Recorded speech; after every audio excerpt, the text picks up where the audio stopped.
말씀입니다.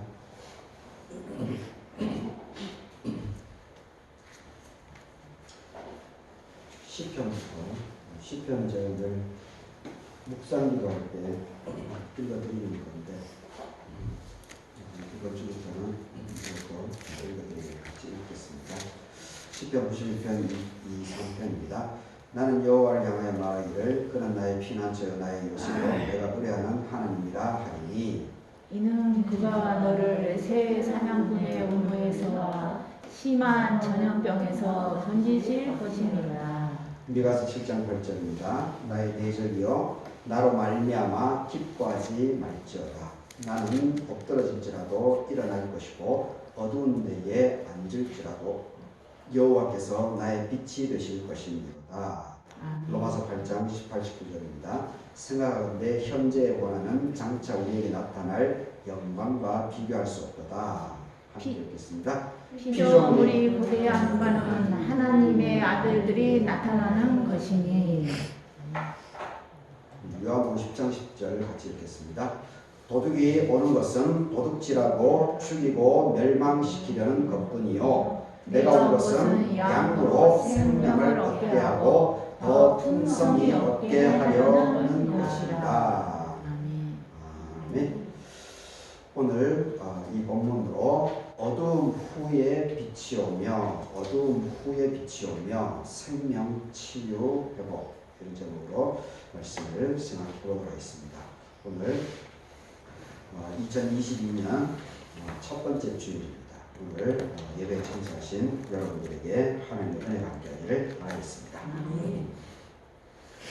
오늘 이 내 본문 시편 91편 미가서 7편 그리고 요한복음 10장 로마서 8장 이거는 그리고 오늘 이 제목은 우리 한국기독교 장로회 총회 106회 총회 그때 그 충청도에서 4개 교회 분산해서 코로나 때문에 총회를 한 교회에서 못하고 4개 교회에서 분산해서 작년에 총회를 9월달에 진행을 했습니다.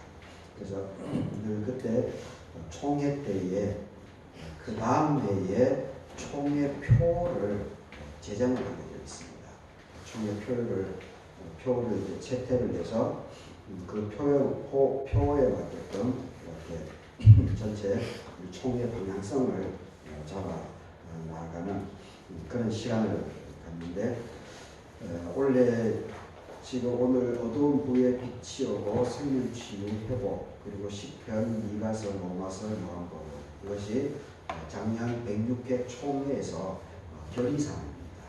결의사항이고 그리고 거기서 전체 총회를 통해서 결정된 원래 우리 교단의 전체 주제입니다. 표입니다. 그리고 본문이기도 합니다. 그래서 제가 늘 우리 교회 표는 초반에 이제 몇 년 교회표를 하다가 만들지는 않고 있습니다. 대신에 이 총회 표를 계속 이제 주보 순서에 이렇게 올려놓기는 하는데, 근데 한 번도 이제까지 총회 표에 대해서 그리고 그 본문에 대해서 제가 해설을 한 번도 해주지 않았습니다. 그래서 올해부터는 그래도 우리가 이게 교단 교파주의에 빠지면은 안 되지만은 그럼에도 불구하고 우리 갈개교회가 한국기독교 장로회 소속이기 때문에 전체 총회의 흐름들은 알고 이렇게 가는 것이 어떨까 해서 제가 별도로 좀 말씀을 이렇게 전해드리려고 합니다. 사실대로 오늘 총회 선언서를 이렇게 PPT에 준비해 왔는데 한번 읽어보는 것은 좋기는 좋은데 좀 우리 상황에 좀 어렵지는 않지만은 제가 별도로 그냥 말씀을 그냥 좀 나누도록 이렇게 하겠습니다. 이 미가서를 보게 되면은 나의 대적이여 나로 말미암아 기뻐하지 말지어다. 나는 엎드릴지라도 일어날 것이고 어두운 데에 앉을지라도 여호와께서 나의 빛이 되실 것입니다. 이 얘기를 하고 있습니다. 이 성경에 이제 신구약 성경에 다 이렇게 보게 되면 우리 믿음의 선진들이 많이 나오죠. 믿음의 선진들이 삶의 이야기 그리고 믿음의 이야기들이 많이 나옵니다. 근데 어떤 이스라엘 백성들이 유대인들의 그 에너지, 힘 이것은 상황보다는 이 초점을 늘 항상 눈에 보이지 않는 하나님께 이렇게 모든 초점들을 맞추고 나간다라고 하는 그 부분에서 그 유대인들의 그 원동력, 에너지가 저는 거기서 나온다라고 봅니다. 눈에 보이는 것은 다 한계성이 있죠. 다 나무도 뭐 오래 자라는 것은 몇 천 년을 가지만은 그리고 거북이도 한 3,000년 정도 산다고 하지 않습니까? 그럼에도 불구하고 그 모든 것들은 이렇게 생명이 어느 정도 기한이 있습니다. 이제는 이제는 천체에 대한 우주에 대한 부분도 한계가 있다고 하는 것이 이제 밝혀지고 있죠. 우리는 이제까지 이 우주는 끊임없다라고 생각하고 있지만 이 우주도 팽창에 의해서 나중에 소멸되고 이러한 것이 지금 점점점 밝혀지고 있습니다. 그러니까 어떤 우리가 눈에 보이는 그 모든 것들은 유한하다, 한계가 있다라고 하는 것을 볼 수가 있습니다. 하지만 눈에 보이지는 않지만 우리 하나님께서는 영원 불변하다라고 하는 것을 볼 수가 있습니다. 물론 이 눈에 보이지 않는 이 하나님 그리고 하나님을 고백한 것에 의해서 만들어진 66권의 성경 이것을 어떻게 해석을 하느냐 이 부분은 늘 이 기독교 2000년의 역사 속에서도 성경의 해석에 대한 부분들은 사실은 유한한 인간에 의해서 충돌이 계속되어 왔습니다. 지금도 이 성경 해석에 대한 부분에 대해서 구체적으로 들어가게 되면은 이 아직도 충돌되는 부분이 있습니다. 논쟁 지점이 있다는 겁니다. 대표적으로 우리가 가장 기독교의 가장 근간으로 이렇게 고백하고 있는 삼위일체에 대한 이 부분도 사실은 삼위일체라고 하는 이 거시적인 부분에 있어서는 다 공유를 합니다. 삼위일체, 성부, 성자, 성령. 이것을 어느 누구도 이건 부정하지 않습니다. 하지만 더 깊이 있게 구체적으로 이렇게 들어가게 되면은 강론 부분에서는 차이가 나고 있습니다. 그래서 이제 논쟁 부분들이 어느 정도 그냥 그것이 중요한 것은 신학이라고 하는 것은 이 교회 공동체를 강화시켜줘야 됩니다. 그리고 개인의 신앙을 북돋아 주는 것이 이 신학의 주 목적이 되어야 됩니다. 물론 이것도 이제 논쟁 지점이 있긴 하지만 그런데 신학이 따로 놀게 되면 그래서 교회 공동체를 논쟁으로 휘말리게 하고 그리고 개인이 따라오지 못하는 그 개인이 그거 신학적인 논쟁에 의해서 시험이 들게 되고 이러한 것들은 이제 서로 지향을 해야 된다 이런 합의점을 갖고 있는 거죠. 그래서 그런 논쟁 강론에 들어가서는 세부적으로 들어가서는 논쟁이 있지만 그럼에도 불구하고 이제는 우리 한국 기독교도 많이 성숙되어진 것을 보게 됩니다.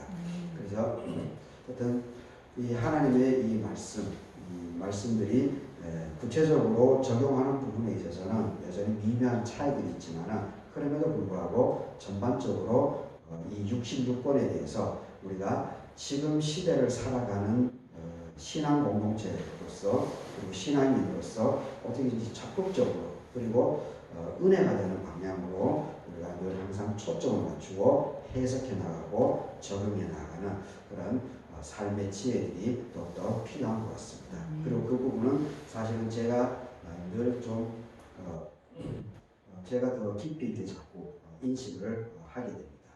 여튼 제가 아직 신학적인 부분에 이게 많이 이렇게 벗어지지 못한 부분들이 있는 것을 보게 되는데 어떻게든지 이 말씀을 실제 생활 속에 이렇게 잘 적용될 수 있는 그래서 신앙을 더욱더 키워나갈 수 있는 그런 해석들 적용들 이것을 하려고 제가 더 노력을 하도록 하겠습니다.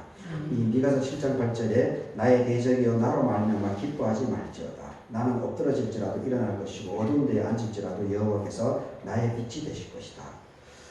이스라엘은 우리가 잘 알다시피 이스라엘의 근간은 우리는 이제 아브라함으로 이제 고백을 합니다.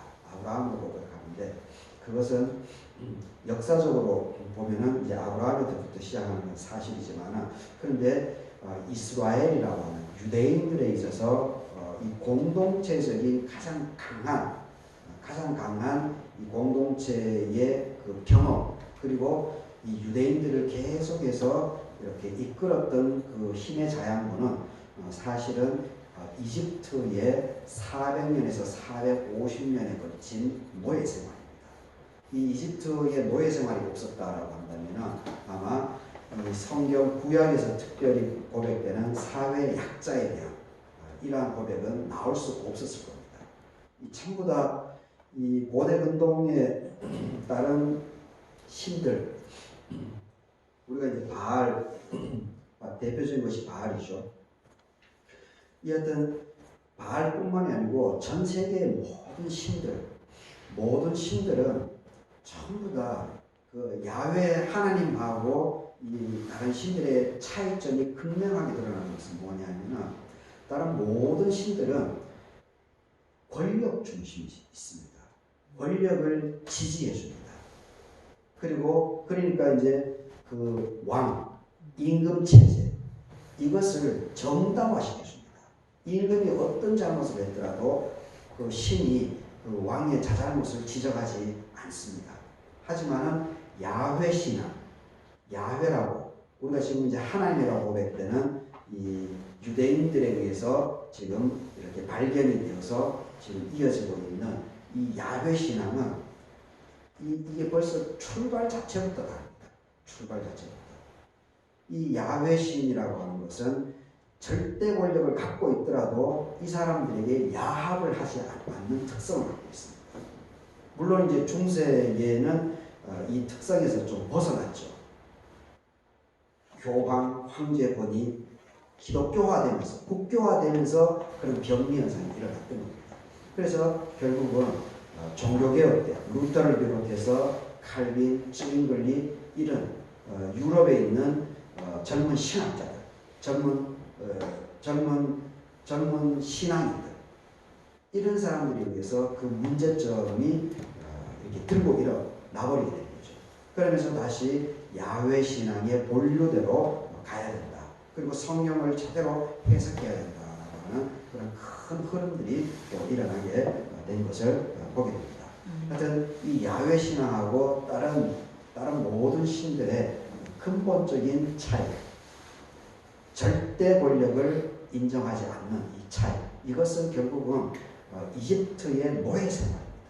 400에서 450년 동안에 이 노예 생활이 있었기 때문에 바로 이 야훼, 거기서부터 야훼 하나님의 고백이 있지 않습니까? 출애굽을 해준 하나님을 고백하는 것. 그리고 그 연장선에서 이 시내산에서 하나님과 모세에 의해서 십계명이 만들어집니다. 이게 전부 다 이집트의 노예 생활입니다. 이집트에서 그 450년이나 자그마치 노예 생활을 했으니까 얼마나 고통받았겠습니까? 어떻게 뭐 인간 취급을 받았겠습니까? 개돼지 취급밖에 못 받죠. 그러니까 그 고통의 나날이 있었기 때문에 거기서 이 구약에서 가장 근간으로 강조하고 있는 사회적인 약자들을 함부로 대하지 말라. 너희들도 이집트에서 노예 생활을 하지 않았느냐. 이런 고백이 나오는 겁니다. 그러니까 여튼 이 야훼 하나님이라고 하는 것은 정말 독보적입니다. 정말 대단합니다. 눈에는 보이지 않지만 이 신이 정말 그러니까 이 미가서 7장 8절에서도 나의 대적이여 나로 말미암아 기뻐하지 말지어다. 나는 엎드러질지라도 일어날 것이고 어두운 데에 앉을지라도 여호와께서 나의 빛이 되실 것이다. 굴하지 않습니다. 굴하지 않습니다. 왜 그렇습니까? 400년이 넘도록 그 노예 생활, 징글징글한 노예 생활이 있었음에도 불구하고 하나님께서 시간이 되니까 이끌어내신 거죠. 이끌어낸 것을 경험하는 겁니다. 그리고 또 성경에서 또 가장 또 나중에 영향력을 미친 것이 구약에 있어서 가장 근간은 이집트의 노예 생활입니다. 400에서 450년. 그리고 후반부에 예수님이 태어나기 전에 또 이 구약에 있어서 큰 영향력을 미친 것이 또 뭐냐면은 바벨론 70년의 포로 생활입니다. 바벨론 70년의 이 두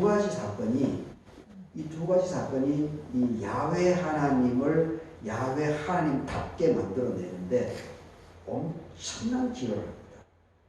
거의 절대적이다시피 기여를 합니다. 고난을 받은 겁니다. 고통을 받은 겁니다. 그럼에도 불구하고 그 고통, 고난 속에 있는 그 하나님의 백성들을 이끌어낸 것이 바로 하나님이다라고 고백을 하는 겁니다. 그리고 그 고백은 계속해서 시간이 지날수록 계속해서 후손들에게 계속 이어져 나갑니다.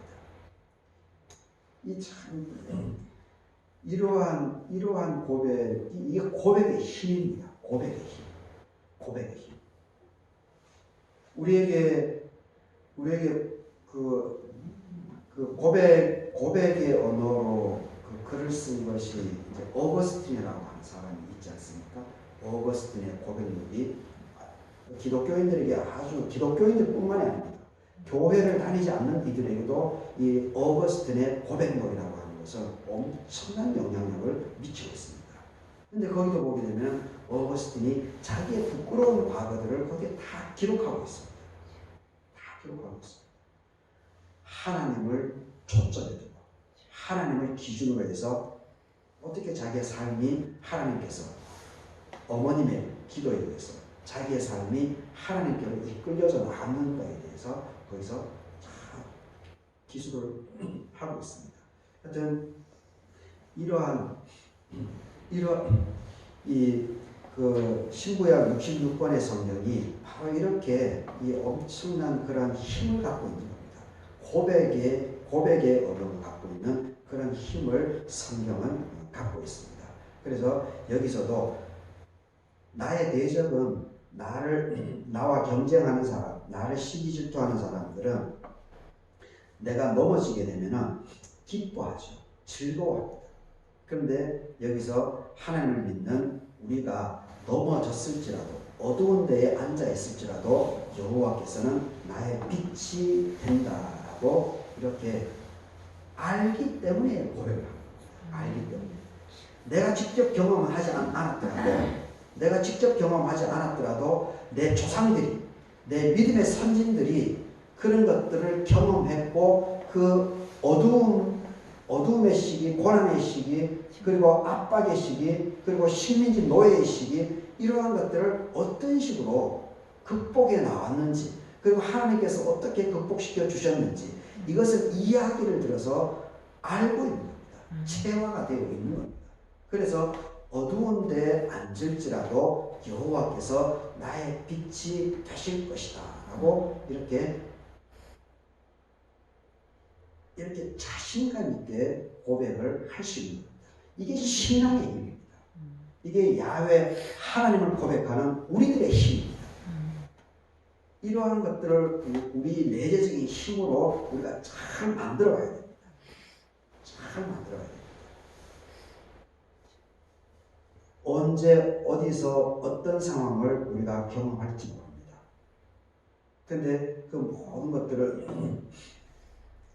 것들을 우리가 얼마만큼 그 상황을 잘 받아들이고 그리고 그것을 잘 믿음으로 해석을 해서 우리가 살아나가느냐, 그것은 절대적으로 각자의 몫입니다. 각자 개인의 몫입니다.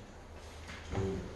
그래서 우리가 더욱더 이 성숙한 모습으로 그리고 신앙의 우리 신앙 그런 각자의 모습을 우리가 잘 만들어 나가게 될 때 거기서 신앙이 성숙하게 되겠습니다. 지난주 12월 29일 날 화요일 날 저희 장인어른이 그 전주에 이제 계속 이제 몸이 아프고 막 그렇게 하다 그래서 그 전주에 다시 이제 남원에서 계속 왔다 갔다 병원에 왔다 갔다 하다가 전주에서 이제 종합검진을 다시 받았습니다. 전주에서 종합검진을 다시 받았는데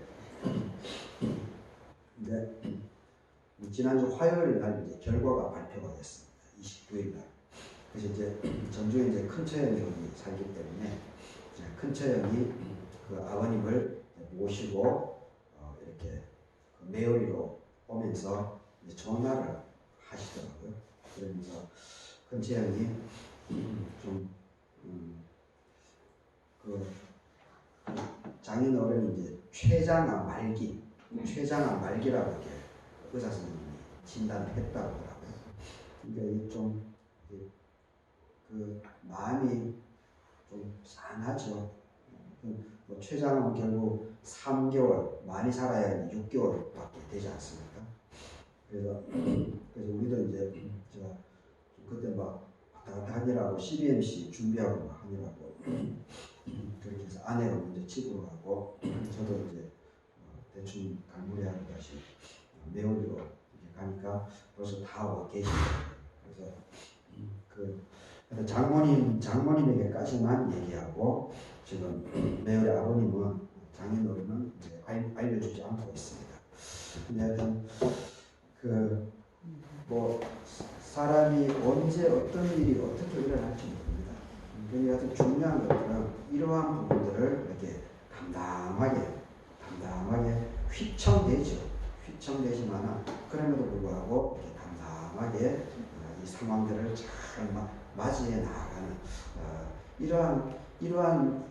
이러한 모습 속에 우리의 어떤 성숙함들 그리고 신앙의 신앙이 우리 이렇게 깊어지는 그런 과정이 생기지 않을까 그런 생각을 다시 한번 해보게 됩니다. 하여튼 우리 상황들이 아무리 험악하고 어려움이 처해질지라도 어두운 데에 앉아 있을지라도 여호와께서는 나의 빛이 되신다라고 하는 것을 우리가 잊으면 안 됩니다. 성경에서 몇 가지만 언급하더라도 이 룻기서의 그 주인공들 이 나오미, 시어머니 나오미의 삶하고 이 룻의 이 삶이 참 팍팍하지 않습니까? 더군다나 이 나오미, 시어머니의 삶은 정말 우리가 말도 할 수 없습니다. 말도 할 수 없지 않습니까? 그 한많은 여인의 삶의 대표적인 것이 이 나오미입니다. 남편, 아들들 전부 다 희망이 굶주림을 피해서 모압 지방으로 갔는데 그래서 거기서 아들 2명이 또 결혼을 했는데 거기서 자식도 없이 또 다 하나님께서 데려가 버렸으니 이 나오미가 얼마나 그 삶의 인생이 괴로웠겠습니까? 그래서 결국 자기는 아무것도 아니다라고 그리고 며느리들도 다 자기의 길을 가라고 자식이 없습니다. 그럼에도 불구하고 룻은 끝까지 시어머니를 발목을 잡고 끝까지 결국 베들레헴으로 오지 않습니까? 그런데 거기서 그때서야 하나님께서 이 나오미하고 룻에게 역사를 해주지 않습니까? 그 어두움이 얼마나 길었습니까? 그 나오미의 그 터널이 생각해 보십시오. 그 나오미의 삶이 얼마나 기구한 인생입니까? 그 어둠의 그 긴 터널이 그리고 결국 나오미가 모압에서 베들레헴으로 올 때는 정말 다 포기한 겁니다. 다 포기했습니다. 하나님조차도 나오미가 그때는 그냥 포기해버립니다. 신앙을 포기해버립니다. 그런데 룻이 따라오는 것을 통해서 나오미가 근근히 그냥 생명을 이어간 거죠. 생명을 이어간 겁니다. 그런데 생명을 이어가다 보니까 뭔가 이렇게 쌓임이 오는 겁니다. 아니, 믿음이 있는 사람 나옴이니까 하나님을 버렸다고 해도 그게 느낌이 오죠. 느낌. 그래서 보아스의 이야기가 들려오고 그러면서 서서히 그러면서 나오미가 회복되기 시작합니다. 그때서야 신앙을 버렸던 하나님을 다시 이렇게 적극적으로 찾은 것은 아니죠. 그때까지는 적극적으로 찾은 것이 아니고 하나님을 다시 기웃했습니다. 그러면서 룻의 얘기를 들으면서 자꾸 보아스에게 어떻게 하라 자꾸 알려줍니다. 그런데 이 하나님의 역사가 룻과 보아스가 짝이 맺어져 버린 거죠. 그리고 거기서 아들이 태어나고 그렇게 하자 이 나오미가 그제서야 이제 역시 하나님 그 오랜 긴 어둠의 그 터널을 그리고 그 터널 말미에 하나님을 버렸습니다. 신앙을 버렸습니다. 그게 모압에서 베들레헴으로 오는 과정입니다. 그 구약 성경에는 그런 부분들이 기록이 안 되어 있죠. 근데 상상을 해보면 그렇지 않겠습니까? 상상을 해보면 내가 가진 모든 것을 하나님께서 다 가져가 버렸는데 물론 욥 같은 경우는 좀 다르지만은 다 가져가 버렸는데 거기서 다 넉다운되고 그런데 결국은 터널 막바지에 다 버렸음에도 불구하고 하나님께서는 룻을 붙여주는 것을 통해서 새로운 희망의 씨앗을 조금씩 보여주더니만은 거기서 큰 빛을 나오미가 보게 됩니다. 그래서 그때서야 나오미가 죽을 때까지 믿음을 변치 않고 쭉 이어져 나가는 거죠. 베드로도 그러지 않습니까? 베드로도 예수님께서 그 성만찬을 다 하고 나서 새벽에 3번이나 예수님 부인하지 않습니까? 근데 그리고 나서 이 베드로가 그 마음이 얼마나 괴로웠겠습니까? 더군다나 어부는 의리가 있지 않습니까? 어부들은 좀 막 억세고 그러지만 의리가 있는 사람인데 예수님을 배반했으니 부끄러워서 나선을 들고 다닐 수가 없죠. 그런데 어떻게 해서 그 마가 예수님이 돌아가시고 그리고 부활승천 하시는 그때에 마가 다락방에 가서 창피하고 부끄럽지만은 그래도 거기 기웃한 거죠. 참 그게 하나님의 역사입니다. 인간적으로 보면은 갈 수가 없는 자리죠. 인간적으로 갈 수가 없는 자리인데 그럼에도 불구하고 이 하나님의 역사가 베드로에게 그 부끄러움에도 불구하고 거기로 하나님께서 이끌어 가신 거죠. 그리고 베드로도 거기 가게 된 거죠. 그런데 거기서 한쪽 비투미에 있었는데 거기서 성령의 역사, 강한 역사를 경험하고 나서 베드로가 거기서 깊이 자기를 돌아보게 되는 거죠. 자기를. 그리고 거기서 자기 자신을 고백하게 되는 것을 통해서 이제 그때부터 죽을 때까지 한 번도 예수님을 부인한 것이 아니고 오히려 거꾸로 십자가에 달려 죽으면서까지 예수 그리스도를 증언하는 사람으로 베드로가 온전히 변화된 것을 보게 됩니다. 하여튼 어두운 데에 앉을지라도 여호와께서 나의 빛이 되실 것이다. 내 삶의 지금 현재가 어두운 긴 터널을 지나고 있음에도 불구하고 미가 선지자 같은 경우는 역사를 알기 때문에 믿음의 선진들의 삶을 알기 때문에 그럼에도 불구하고 나의 빛이 하나님께서 나의 빛이 되기 때문에 나는 이 어두움이 있더라도 내 환경이 열악하고 어렵더라도 나는 변하지 않고 내 믿음을 지켜나가겠다라고 이렇게 선언을 하는 겁니다. 참 대단한 거죠. 그러니까 선지자가 될 수 있는 거죠. 하나님을 직접 보는 것이 아니겠습니까? 하여튼 우리에게도 이러한 믿음들이 2022년도에 오늘 이제 둘째 날이고 첫 번째 주일입니다. 52주 동안 그 얼마나 많은 사건들이 벌어지겠습니까? 우리도 전혀 예상을 못한 일들도 아마 벌어질 수 있을 겁니다. 근데 그런 고비고비마다 그 어두움 그리고 긴 터널 이런 것들이 올 때마다 그 긴 터널을 나오미조차도 다 극복했는데 하나님께서 이끌어줘서 그렇게 극복했는데 나라고 왜 극복을 못하겠느냐.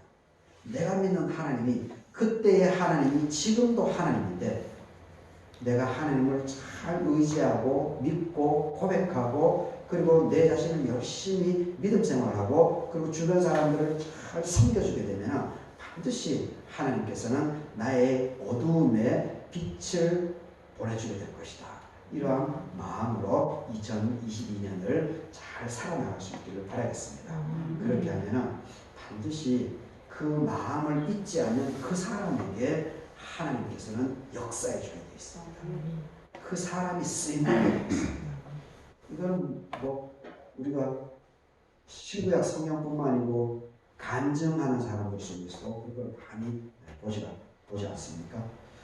일단 그런 빛을 어두운 데에 앉을지라도 여호와께서 나의 빛이 되신다라고 하는 이 고백이 여러분들의 나의 고백이 될 수 있기를 바라겠습니다.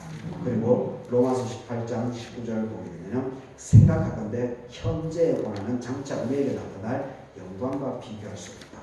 이 사도 바울의 참 엄청난 고백입니다. 사도 바울이기 때문에 사도 바울이기 때문에가 아니고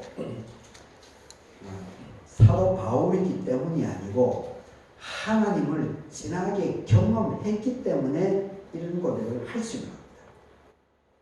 살아계신 하나님을 경험했기 때문에 체험했기 때문에 이런 고백을 가능한 겁니다. 머리로 하나님을 아는 사람은 힘이 없습니다. 힘이 없습니다. 제가 초반에 신앙 논쟁에 대한 부분을 얘기를 했지만 그 신앙 논쟁 아무리 보십시오. 삭막합니다. 오히려 이게 마음이 허해집니다. 이 지식이라고 하는 것은 물론 지식이 필요하죠. 지식은 알아야 됩니다. 그런데 이 지식의 우선순위를 두게 되면 그 결과가 허해집니다. 그리고 논쟁으로 싸움으로 번집니다. 중요한 것은 늘 이 마음, 심령이 강건해야 됩니다. 심령이 마음이 장연아 집사님이 오셔가지고 김숙자 권사님하고 신단주 집사님하고 아내랑 넷이서 신방을 잠깐 갔다 오지 않았습니까? 그때 장연아 집사님 하신 말씀이 제가 너무 인상적이라서 제가 페이스북에 그 제목으로 글을 한 개 써놨습니다.